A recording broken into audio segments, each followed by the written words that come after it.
सुप्रभात प्यारे बच्चों, यह हिमालय पर्वत का चित्र है।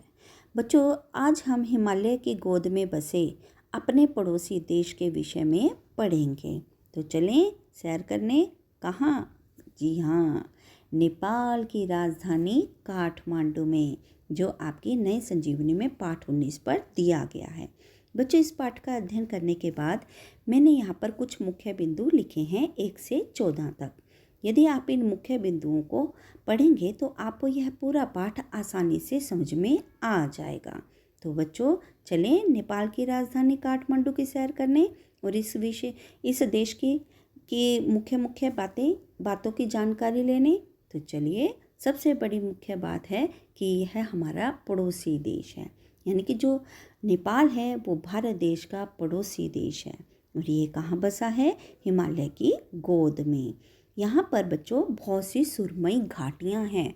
सुरमई घाटियाँ क्या होती हैं? मनोहर यानी कि सुंदर, यानी नेपाल को सुरमई घाटियों का देश भी कहा जाता है। और यहाँ की जनसंख्या कितनी है?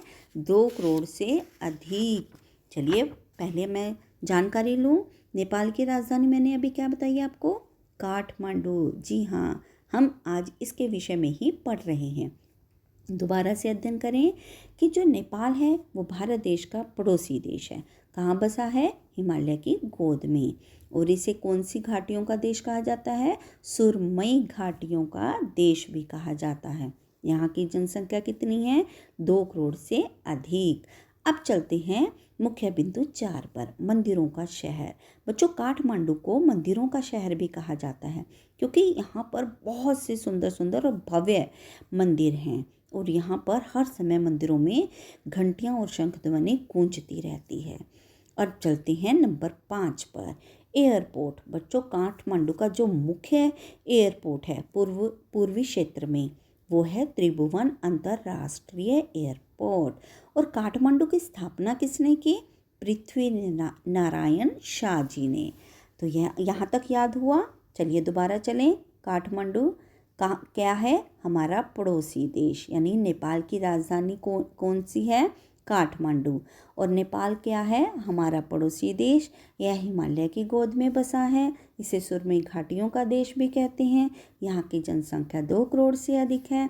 और काठमांडू में मंदिरों की संख्या बहुत अधिक है। यहाँ पर मंदिरों में घंटियाँ और शंख ध्वनियाँ हर समय गूंजते रहते हैं। और इसकी स्थापना किसने की? पृथ्वी नारायण शाह जी ने। अब चलते हैं मुख्य बिंदु 7 पर, मुख्य त्योहार।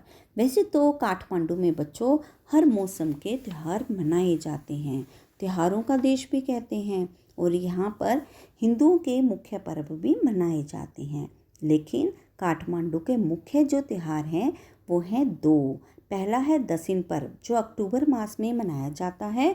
और यहाँ पर इस त्योहार पर पशुओं की बलि, बहुत बड़ी संख्या में पशुओं की बलि दी जाती है।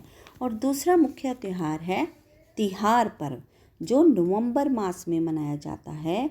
और यहाँ पर इस त्यौहार पर पशुओं की पूजा की जाती है। दशिन पर्व पर पशुओं की बलि ली जाती है और तिहार पर्व पर पशुओं की पूजा की जाती है। और बुद्ध जयंती भी बच्चों यहाँ मनाई जाती है।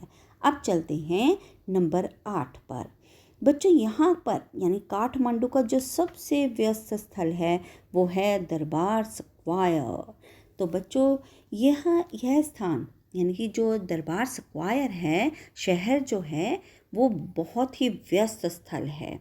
और यहाँ के मंदिर जो बहुत बड़े भव्य भव्य मंदिर हैं, वहाँ के मंदिरों के दरवाजे और खिड़कियों पर बारीक बारीक नक्काशी की गई है, जिसे देखने के लिए देश विदेश से लोग आते हैं।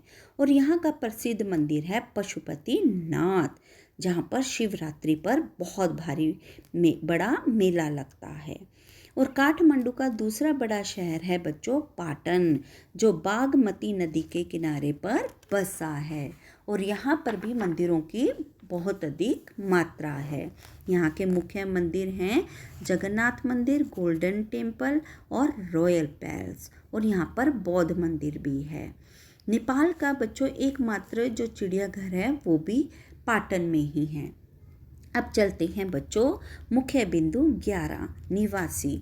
बच्चों नेपाल में रहने वाले लोगों को ज़्यादातर गोरखे या शेरपा कहते हैं और यहाँ की मुख्य खेती बाड़ी है धान, जूट, गन्ना।